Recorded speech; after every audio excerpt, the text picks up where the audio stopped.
కరీంనగర్ జిల్లా జమ్మికుంట మండలంలోని విలాసాగర్ గ్రామంలో గత కొద్ది రోజులుగా వింత మరణాలు కలవరపెడుతున్నాయి. 45 రోజుల్లో 14 మంది చనిపోయారు. ముసలి ముతకే కాదు, వయసులో ఉన్నవారు, ఆరోగ్యంగా ఉన్నవారు కూడా చనిపోతున్నారు. దశదిన కర్మలు పూర్తి కాకుండానే మరొకరు చనిపోతుండడం గ్రామాన్ని వణికిస్తుంది. ఎందుకిలా జరుగుతుంది? ఊరికి కీడు సోకిందని కొందరు, మూఢనమ్మకాలు వద్దని మరికొందరు.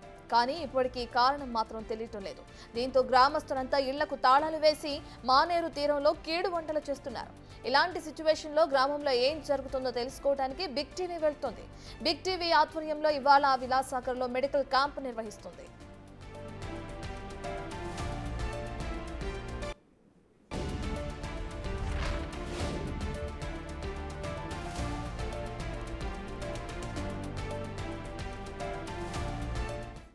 దీనికి సంబంధించిన పూర్తి డీటెయిల్స్ అందించడానికి మా associate input editor Ganesh live లో జాయిన్ అవుతున్నారు. గణేష్, మనం చూస్తున్నాం విలాసాగర్ లో వింత మరణాలు చోటు చేసుకుంటున్నాయి. అయితే మరణాలకు గల కారణాలు ఏమైనా తెలిసినాయా? ఇంకా అదే విధంగా ఈ రోజు అక్కడ బిగ్ టీవీ నిర్వహిస్తున్న మెడికల్ క్యాంప్ కి సంబంధించిన డీటెయిల్స్ ఏ విధంగా ఉన్నాయి? మెడికల్ క్యాంప్ కి సంబంధించి అక్కడ ఉన్న ప్రజలు ఏమంటున్నారు? నమ్మకానికి మూఢనమ్మకానికి మధ్య ఒక వాస్తవం ఉంది. ఆ వాస్తవం ఇక్కడ ఈ గ్రామ ప్రజలను భయపెడుతుంది. ఇక్కడ మరణాలు ఆందోళన కలిగిస్తున్నాయి. అంటే దాదాపుగా 3 నెలల కాలంలో ఇప్పుడు అధికారులు తేల్చిన లెక్కల ప్రకారం 9 మంది, అంటే డిసెంబర్ నెల కలుపుకొని 10 మంది ఇప్పటి వరకు చనిపోయారు. చనిపోయిన వాళ్ళలో దాదాపుగా వరుస మరణాలుగా ఈ గ్రామం ఆందోళన చెందింది.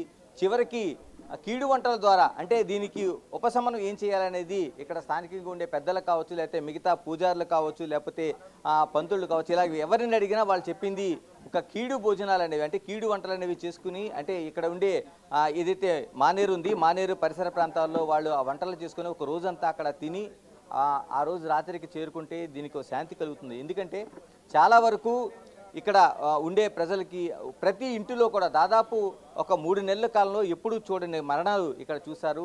ఆ మరణాలకి 11 రోజులు గడవక ముందు ఇంకో మరణం అనేది జరగడం అనేది ఇక్కడ ఆందోళన కలిగించింది. అందుకే ఈ గ్రామం అంతా ఒక ఆందోళన ఉంది. ఇలాంటి పరిస్థితుల మధ్య బిగ్ టీవీ ఇక్కడ అవేర్నెస్ క్యాంప్ని తీసుకొచ్చింది.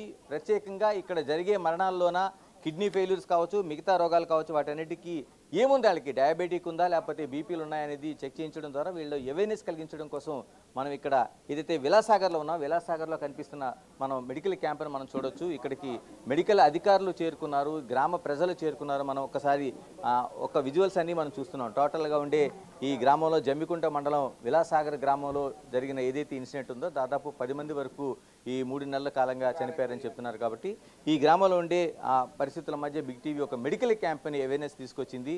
అంటే ఎవరెవరికి బీపీలు కావచ్చు, షుగర్ కావచ్చు, మిగతా ఏవైనా ఉంటే వాళ్ళని కరీంనగర్ తీసుకెళ్ళిన తర్వాత అక్కడ చెక్ చేసే పరిస్థితులు అయితే చూస్తున్నాం. టోటల్గా ఉండే మనకి గ్రామంలో ఉండే చిన్నవాళ్ళు, పెద్దవాళ్ళు ఇలాగా వివిధ కూలి పనులు చేసుకున్న తర్వాత ఈరోజు ఈ సమయానికి ఇక్కడ చేరుకొని ఉన్నారు. మనం అసలు ఎందుకు ఈ గ్రామంలో ఈ పరిస్థితి వచ్చిందనేది ఈ గ్రామంలో చాలామంది ఉన్నారు, మనం తెలుసుకుందాం. చెప్పండి, మీ పేరేంటండి? శ్రీనివాస్ గారు, ఎందుకు అసలు గ్రామంలో ఈ ఆందోళన ఎందుకు వచ్చినాయి? అసలు ఏంటి మరణాలు ఏంటి? ఆందోళన ఏం లేదు, సహజంగా చావులు కామన్గా వస్తూనే ఉంటాయి. కానీ మాకు జరిగింది ఏంటంటే ఇంటి టైం ఒకే రోజు 2 చనిపోవడం జరిగింది. దానివల్ల కొంచెం మంది పెద్దలు ఉంటారు కదా, పెద్ద వాళ్ళు ఏమన్నారంటే, అరే ఏది మన ఊరికి ఏం అయింది, ఇట్లా అవుతుంది ఎందుకు, నన్ను అడిగితే బాగుంటుందా, ఊర్లో ఏమన్నా మనకేమన్నా చేయవలసినవి ఉన్నాయా అంటే, హిందూ సాంప్రదాయం ప్రకారం మనం కొన్ని దేవుళ్ళ వాళ్ళని అట్లాంటివి ఉన్నాయి కదా, భూలక్ష్మిని పెట్టినాం మేము ఇంతవరకు, మళ్ళీ రెండో కొలవలేదని ఒక అపోహ ఉంది ఊళ్ళో. ఒక శివుని టెంపుల్ ఉంది, ఆ టెంపుల్ కూడా శిథిలావస్థకు వచ్చింది, దాన్ని కూడా సరియాలనేది ఒకటి ఉంది. ఇవన్నీ మనసులో పెట్టుకొని మరి సరేలే మరి ఏం చేద్దామని అడిగితే, మేము వాస్తవానికి ఒక మా ఊరు అయ్యగారు జమ్మగుడిలో ఉంటే ఆయన దగ్గరికి వెళ్తే, ఈ టెంపుల్ను చేంజ్ చేయడానికి అంటే స్థలం మార్చడానికి అవకాశం ఉందా, దాన్ని చేయాలంటే ఏం చేయాలని అడిగినాం అనమాట. అడుగుతూ ఇంకా ఫ్లోలో ఈ విషయం కూడా వచ్చి సావులు కూడా ఇట్లా అవుతున్నాయి, దీనికి ఏంది అయ్యగారు మరి ఏం చేస్తే బాగుంటుంది, మనం టెంపుల్ చేంజ్ చేయాలి కదా అని అన్నప్పుడు ఆయన ఏమన్నాడు, అరే ఊరు కొంచెం విగ్రహాలు కూడా ఈ రెక్కలు అవి విరిగిపోయి ఉన్నాయిరా, అవి కూడా మనం ఈ త్వరలో చేయించుకొని సరి చేసుకొని పూజారిని పంపిస్తున్నాం కదా ఇప్పటికీ, పూజ చేసుకొని కొంచెం చూసుకోండి. ఇక చావులంటే కామన్గా వస్తాయి, కానీ ఏదైనా ఉంటే మరి మీకు అంతగా అనుమానం ఉంటే ఒకరోజు ఏదైనా కీడు వంటలాగా బయటికి వెళ్ళి రండి, ఒక రోజు 24 గంటలు ఇట్లా గడిస్తే మరి అట్లా మీకు డౌట్స్ ఏముంటే క్లియర్ అవుతాయి అని చెప్పినప్పుడు మేము ఆలోచించుకొని సర్లే పోదాం, దాని ఏముంది. ఇప్పుడు మంత్రాలు తంత్రాలు అనేటివి కామన్గా పోతుండ్రు వస్తుండ్రు. అన్ని మూఢనమ్మకాలు అయినప్పటికీ పోయేవాళ్ళు పోయి వస్తూనే ఉన్నారు కదా. మన ఆయన ఇట్లా చెప్పినప్పుడు మేము కూడా ఆలోచించే పోతే పోదాంలే ఒకరోజు ఏమైంది అని చెప్పి వెళ్ళడం జరిగింది. వెళ్ళి మళ్ళీ పొద్దున్నే 5:30కి వెళ్ళి సాయంత్రం మళ్ళీ చీకటి పడిన తర్వాత ఇంటికి వచ్చాం. ఎంతమంది ఇప్పటివరకు మరణించారు గ్రామంలో? ఎందుకంటే అందులో పెద్దవాళ్ళు ఉన్నారా, లేకపోతే యువకులు ఉన్నారా? ఎలాంటి మరణాలు జరిగినాయి మీకు? సహజమైన మరణాలే అనుకుంటాను. ఎందుకంటే పెద్దవాళ్ళు ఉన్నారు అందులో. ఒక ఆయన యాక్సిడెంటల్గా చనిపోయాడు, అబ్బాయి ఒక 35 సంవత్సరాలు. తర్వాత ఇంకొక ఆయన బ్లడ్గా హైదరాబాద్లో చనిపోయాడు, మన రీసెంట్ లాస్ట్ టైం చనిపోయిన ఆయన. అందులో ఒక మా మరదలు కూడా చనిపోయింది, వయసు ఆమె 35 సంవత్సరాలు, 2 పిల్లలు, 3 నెలల పాప ఉండే ఆమెకి. ఆమె కూడా చనిపోవడం జరిగింది. అంటే ఆమె కొంచెం బ్లీడింగ్ ఏదో ఎక్కువైపోయి ఆమె బీపీ డౌన్ అయిపోయి చనిపోయినట్టుగా చెప్పిన డాక్టర్లు. ఆమె కూడా మార్గం మధ్యలో చనిపోయింది, హాస్పిటల్ తీసుకెళ్తుంటే అట్లా జరిగింది. అట్లా ఆ రోజు 2 చనిపోయారు అనమాట, సేమ్ టైం అదే రోజు. ఈమె మా పెద్దమ్మ చనిపోయింది. తర్వాత ఒక గంటన్నర వ్యవధిలో మళ్ళీ ఈమె చనిపోయింది. అప్పుడు కొంచెం జనాలంతా ఏంది ఇది ఇట్లా ఒక టెంట్ తీయకముందు ఒక టెంట్ వాడడం కొంచెం ఆశ్చర్యంగా ఆలోచించారు. ఇట్లా ఎప్పుడు జరగలేదు, ఎందుకు ఇట్లా జరుగుతుందనే ఆలోచన వచ్చినప్పుడు మేము ఇదంతా చేయడం జరిగింది. అంతేగాని మూఢనమ్మకం అని మాకు తెలుసు, అందరికీ కూడా తెలుసు. తెలిసినప్పటికీ కొంతమంది నిమ్మలంగా అంటే భయం పోగాలంటే ఏదో ఒకటి చేయాలి కదా. ఆ సందర్భంలో చేసినాం మేము కూడా. ఇప్పుడు మనం ఏదైతే క్యాంప్ వేసి ఇప్పుడు వీళ్ళందరి సార్లు ఇందాక మాట్లాడి మీరేం భయపడొద్దని చెప్పే విధానం చెప్పడం కోసమే మనకేం లేదులే పోయి వచ్చినాక మనకి ఏం ఇబ్బంది లేదని ఒక మెసేజ్ కోసమే చేయడం జరిగింది. మూఢనమ్మకం అనేది అంటే వరుస మరణాలు అనేవి చాలా వరకు ఈ గ్రామంలో ఒక ఆందోళన కలిగించాయి. మనం చూస్తున్నాం, బిగ్ టీవీ ఏర్పాటు చేసిన ఈ మెడికల్ క్యాంప్లో ఉన్న చాలామంది వృద్ధులు కనిపిస్తున్నారు, మిగతా వాళ్ళు కనిపిస్తున్నారు. ఇందులో ఈ గ్రామంలో ఉండే ప్రజలందరూ కనిపిస్తున్నారు. ఎందుకంటే టోటల్గా ఎంత కీడు వంటలకు కూడా వెళ్ళి వచ్చిన వాళ్ళు ఉన్నారు. అమ్మ, మీరు కీడు వంటలకి వెళ్ళారా? పోయినాం సారు, పోయినాం. కీడు మంచిగా కావాలని పోయినాం, అంటారు అనుకున్నాం, వచ్చినాం. ఊరంతా పోయినాం, పిల్ల మరకా నుంచి పోయినాం. మంచిగానే ఉండాలని పోయినాం, కానీ ఏడ మంచిగా ఉంటాను. ఇక మా ఊరే ఏమైందో తెలియదు. ఏమవుతుంది ఊర్లో? ఎందుకు ఇట్ట సారు మరి పిడాత ఒకరు వెనుకొకరు 10 మంది దాకా ఒడిచిర్రు, ఒక రోజు 2 ఒడిచిర్రు గట్ల. అది భయం అవుతుంది. ఒకరోజు 2 ఒడుచుడు అంటే కష్టం కదా. గట్ల ముసలోళ్ళు ముట్టో ఏది ఇన్నొద్దులు అట్లా అవుతుంది. మా ఊళ్ళో పెద్ద పిట్ట వరుతుంది, అటు కింది మోకాన బాగా పెద్ద పిట్ట అరిస్తే ఏమవుతుంది? ఏమన్నా అవుతుంది ఊరుకు, కీడు అవుతుంది. అట్లా వరద్దు ఊరుకు, అటు మూల ముఖాన వరుతుంది, బాగా వరుతుంది. 6 కాగానే వరుతుంది. నెల 15 రోజులు బాగా వరుతుంది. ఇక అదేమైందో తెలియదు మాకు. ఇప్పుడు కీడు వంటలు చేసుకున్న తర్వాత బాగుందా? కొంచెం దారిగా ఉన్నాం. ఒక పోయి వచ్చే 2 రోజులు అవుతాయి గంటే.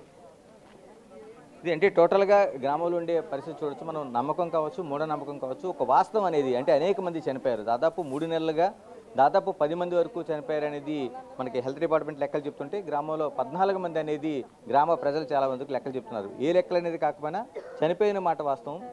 ఇలాంటి నేపథ్యంలోనే బిగ్ టీవీ ఈ ఒక అవేర్నెస్ కావచ్చు, మిగతా దీనికోసం కావచ్చు మెడికల్ క్యాంప్ ఏర్పాటు చేసింది. ఇందులో మనకి మెడికల్ అధికారులు అంటే కరీంనగర్ నుంచి అధికారులు ఇక్కడికి చేరుకున్నారు. మన ముందు డిప్యూటీ హెల్త్ ఆఫీసర్ చందు గారు ఉన్నారు. చందు గారు, ఎలా చూస్తారు దీన్ని? అంటే గ్రామ ప్రజలు దాదాపుగా ఒక 14 మంది వరకైనా వాళ్ళ లెక్కలు చెప్తున్నారు. మీ లెక్కల్లో ఎంతమంది ఉన్నారు? అసలు ఏంటి సహజ మరణాలేనా, లేకపోతే వీళ్ళు అనుకుంటున్న ఏమైనా మిస్టీరియల్ డెత్స్ కానీ, లేకపోతే ఒక అనుమానాస్పద మృతులు కానీ ఏమైనా ఉన్నాయా? సార్, నేను డాక్టర్ చందు, డిప్యూటీ డిఎంఎండ్ హుజరాబాద్. నేను ఈ విలాసాగర్ మండలంలో మనకి ఒక నెల రోజుల నుంచి మనకు వదంతులు వస్తున్నాయి. దీని మీద చూడడం చేస్తుంటే మన లెక్కల ప్రకారం ఏంటంటే మనకు ఒక 10-12 కేసులు మనకి గత 6 నెలల డాటా అంతా దీన్ని తీసుకున్నాను.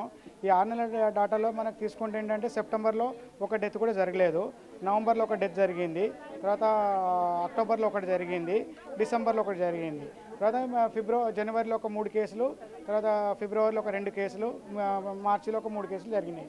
దీంతో చూసుకుంటే మొత్తం 12. దీంట్లో మనం చూసుకుంటే దీంట్లో ఒక సూసైడ్ చేసుకున్నారు, ఒకరేమో యాక్సిడెంటల్ డెత్, మోటార్ యాక్సిడెంట్ ఆర్టీఏలో యాక్సిడెంటల్ డెత్ ఒకటి అయింది.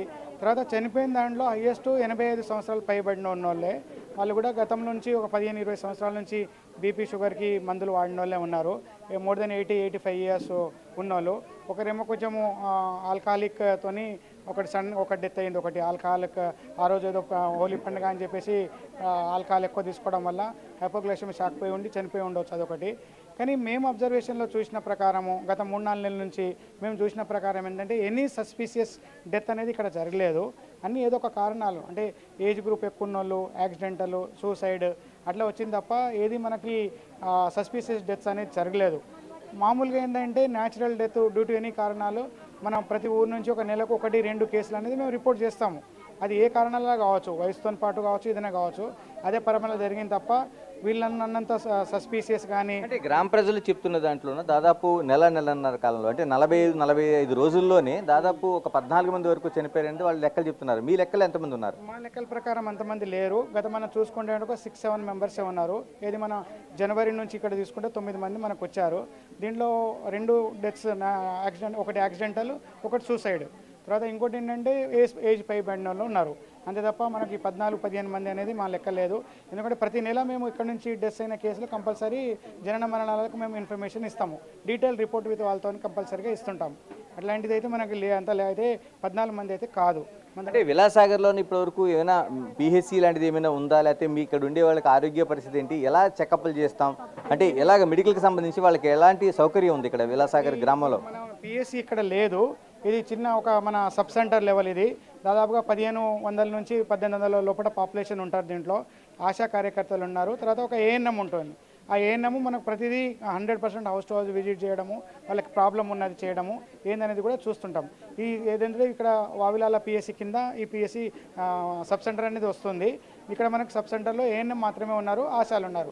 ఆశాల యొక్క డ్యూటీ ప్రతిరోజు హౌస్ విజిట్ చేయడము, ఎంతమంది ఉన్నదని కూడా మన దాంట్లో విలేజ్ హెల్త్ రిజిస్టర్ అని ఒకటి ఉంటుంది. దాని ప్రకారం మనకి ఎవరికి ఏమేమి ప్రాబ్లం ఉన్నది, ఏం చేస్తున్నారు అనేది కూడా మేము ఒక అప్డేట్ మన దగ్గర ఉంటుంటుంది. అంటే సీరియస్గా హార్ట్ అటాక్స్ కావచ్చు, లేకపోతే యాక్సిడెంట్స్ కావచ్చు, లేకపోతే పాములు లాంటి ఏమైనా కాటు వేయడం కావచ్చు, ఇలాంటి గ్రామాల్లో జరిగినప్పుడు ఎక్కడికి వెళ్ళాల్సిన అవసరం ఉందంటే దగ్గరలో ఉండే సెంటర్ ఏదైనా ఉందా? ఇక్కడే మనకు ఒక 7-8 కిలోమీటర్స్ దూరంలో మనకు కమ్యూనిటీ హెల్త్ సెంటర్ ఉంది జమ్మికుంట. అక్కడికి ఇమ్మీడియట్గా అక్కడికి వెళ్తే 24 గంటలది హాస్పిటల్ అది.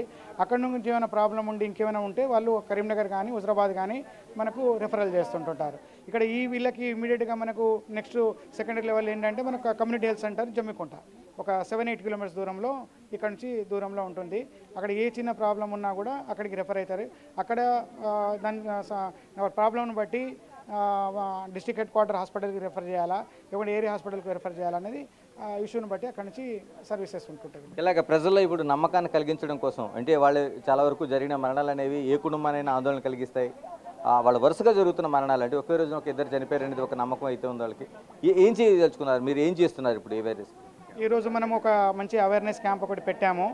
అది ఏదంటే ఈ మూఢనమ్మకాలు తర్వాత చేతపడలు అనేటి ఇవి అట్లాంటిది లేదనేది వాళ్ళకి కంపల్సరీగా అవేర్నెస్ తీసుకెళ్తున్నాము. తర్వాత అందరికీ మనకి ఏదంటే హెల్త్ క్యాంపులు చేసేసి కాజ్ ఆఫ్ డెత్ ఏందనేది, చనిపోయిన వాళ్ళు ఏ కారణంతో చనిపోయినారు, వాళ్ళ గతంలో ఏముండే ఏంటి అనేది కూడా వివరించడం జరిగింది. తర్వాత వీళ్ళ మీద మేము కంపల్సరీగా 1 వీక్ నిన్న కూడా ఒక క్యాంప్ చేశాము, ఈరోజు కూడా చేస్తాము. మన మంగళవారం కూడా ఆరోగ్య మహిళ అనేది ఒక ప్రోగ్రామ్ నడుస్తుంది. దాని కింద కూడా మనము ఎవరి పేషెంట్ని మనం చూస్తాము. ఏదైతే ఈ మూఢనమ్మకాలు అనేది లేదు, జరిగే డెత్స్ అన్ని నార్మల్ కారణాలతోనే చనిపోయినరు వాళ్ళనేది వాళ్ళకి చెప్పడము, అవేర్నెస్ కలిగించడము, మనోధైర్యాన్ని ఇంప్రూవ్ చేయడం అనేది కూడా కంపల్సరీ మనం తీసుకుంటాము. ఏ చిన్న డెత్స్ ఏదైనా ఉన్న సస్పీషియస్ ఉన్నా కూడా డెఫినెట్లీ వీల్ రియాక్ట్, వాళ్ళకి రెస్పాండ్ అయ్యి వాళ్ళకి ఏం కావాలనేది మీరు చూడగలుగుతాం. ఈరోజు ఏం చేస్తున్నారు? బిగ్ టీవీ మరోవైపు ఆరోగ్య శాఖ ఇద్దరు సంయుక్తంగా మీరు ఇక్కడ ఈ క్యాంప్ చేస్తున్నారు. ఈ క్యాంపులో ఎలాంటి టెస్టులు చేస్తున్నారు, ఏమి చెప్తున్నారు? ఈరోజు వాళ్ళకి మెయిన్గా మనకు ఇవి గత నెల 15 రోజుల నుంచి జరుగుతున్న దాని మీద అవగాహన కలిగించడం జరగడము, వాళ్ళు చనిపోయిన వాళ్ళు ఎందుకు ఏ రీజన్తో చనిపోయడం చెప్పడం వాళ్ళకి అవగాహన. ప్లస్ ఇక్కడ వాళ్ళు వచ్చిన వాళ్ళకి ఏంటంటే మనం రొటీన్గా చేసేటప్పుడు బీపీ షుగర్కి వాళ్ళకి పరీక్ష చేసి నెలకు సంబంధించిన గోళీలు ఇవ్వడము, తర్వాత టీబీ సంబంధించిన వాళ్ళది కూడా ఏమైనా ప్రాబ్లం ఉన్నా కూడా చెప్పడం ఒకటి. తర్వాత ఈ మూఢనమ్మకాలతో అంటే పాము కాటు కానీ తేలు కాటు కానీ తర్వాత ఈ కుక్క సంబంధించిన ఈ మంత్రాలు అనేది లేవు. ఏదైనా కంపల్సరీ ఇట్లాంటి ఏదైనా జరిగితే కంపల్సరీ మెడికల్ అడ్వైజ్ చేసి మెడికల్ ట్రీట్మెంటే తీసుకోవాలి, ఆల్టర్నేట్ లేదు అని చెప్పడం ఒకటి. తర్వాత ఇప్పుడు ఉండే సీజన్లో కూడా వడదెబ్బ, ఈ 80-85 సంవత్సరాలు పైబడిన వయసు ఉన్న వాళ్ళు ఎవరైతే పెద్ద మనుషులు ఉన్నారో వాళ్ళకి తెలియకుండా వడదెబ్బకు గురి అవుతుంటుంటారు. ఇట్లాంటి గురి అవుతుంటారంటే వాళ్ళు ఆరు బయట మంచం వేసుకొని ఉండడము, గాలి ఉండడం వల్ల మనకు చెమట పట్టడం మనకి తెలియకపోవడము, అట్లా వాళ్ళకు డీహైడ్రేషన్లోనే ఛాన్సెస్ ఉంటాయి. కాబట్టి ఏంటంటే ఆరు బయట కూర్చున్నా కూడా మనకి ఏంటంటే సఫిషియెంట్గా సరిపోయేంత వాటర్ తీసుకోవడము.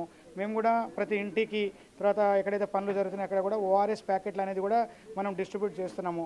ఆ ఓఆర్ఎస్ ప్యాకెట్ని మనం 1 లీటర్ నీటిలో కలుపుకొని తాగితే మన బాడీలో ఉన్న చెమట రూపంలో పోయిన నీరు, ఎలక్ట్రోలైట్స్ అన్నీ పోయిన తర్వాత ఈ డీహైడ్రేషన్ అవుతాం. డీహైడ్రేషన్ అంటే బాడీలో ఉన్న నీరంతా పోవడము, ఏ రూపంలో పోవడము, చెమట రూపంలో పోవడము, వేరే రూపంలో పోవడము. దాన్ని మనం రీహైడ్రేషన్ చేపిస్తాము. రీహైడ్రేషన్ అంటే తిరిగి మనం చేసుకోవడము. అది ఓఆర్ఎస్ ద్రావణంతో తీసుకుంటే వాళ్ళు ఆరోగ్యం ఉండి ఈ వడదెబ్బ గురి కాకుండా ఉండే ఛాన్సెస్ ఉన్నాయని చెప్పేసి కూడా వాళ్ళకి అవగాహన కలగడము. తర్వాత అన్ని పరీక్షలు చేస్తున్నాము. ఏ డౌట్లు ఉన్నాయి ఏంటిది అని పరీక్షలు చేస్తున్నారు. ఇప్పుడు పరీక్షలు చేస్తున్నారు ఇక్కడ పరీక్షలు ఇప్పుడు ఇక్కడ ఉన్న దగ్గరేమో ఆర్బీఎస్ అంటే ర్యాండమ్ బ్లడ్ షుగర్ ఒకటి చెక్ చేస్తున్నాము. తర్వాత టీ హబ్ అనేది ఒకటి ఉంది, తెలంగాణ హబ్ మీద మనం ఉంటుంటుంది. థైరాయిడ్ పరీక్ష, మనకు మూత్రకు సంబంధించిన పరీక్ష, లిపిడ్ ప్రొఫైల్ అంటే కొలెస్ట్రాల్కి సంబంధించిన పరీక్ష, తర్వాత వాళ్ళకి జ్వరాలు ఉన్నా ఏదున్నా కూడా మనకు కంప్లీట్ బ్లడ్ పిక్చర్ అనేది ఒకటి చేస్తాము. హిమోగ్లోబిన్ ఏమైనా ఉందా తక్కువ ఉందా ఆ పరీక్ష చేస్తుంటాము. తర్వాత ఏ జ్వరము డెంగ్యూ చోక్ కానీ ఇంకేనా కానీ ఏదైనా మనకు ఉన్న దాన్ని కూడా మనం పరీక్షలు చేసి టీఎఫ్ పంపిస్తాము. మనకు సాయంత్రం దాకా రిపోర్ట్ వస్తాయి. ఆ రిపోర్ట్తో ఏమైనా చేంజెస్ వస్తే వాళ్ళకు రిపోర్ట్ ఇచ్చి దాని మీద నెక్స్ట్ ఏం చేయాలనేది కూడా మనం చేస్తుంటాం.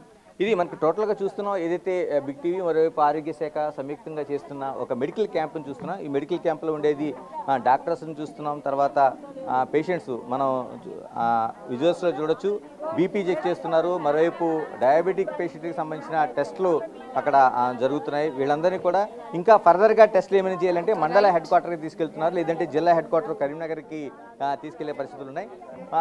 టోటల్గా మనం చూసుకుంటే ఒక్కసారి ఎలాగా అంటే మీరు ఇక్కడ అవేర్నెస్ క్యాంప్లో చేస్తున్నారు అంటే జన విజ్ఞాన వేదికగా మీరు ఏం చెప్తారు? మానవ వికాస సంస్థ ఉంది మీది, ఏం చెప్పదలుచుకున్నారు వీళ్ళందరికీ? ఓకే, ఎలాంటి వాళ్ళకి ధైర్యాన్ని ఇస్తున్నారు మీరు? మేము చెప్పదలుచుకున్నది ఏంటంటే ఇలాంటి మూఢనమ్మకాలు నమ్మి మీ ఆరోగ్యాలు పాడు చేసుకోవద్దని చెప్పి మా ఉద్దేశం. మెయిన్గా ఏదైనా కూడా ఏ జబ్బులు ఏదొచ్చినా కూడా మరి వైద్యులను సంప్రదించాలి.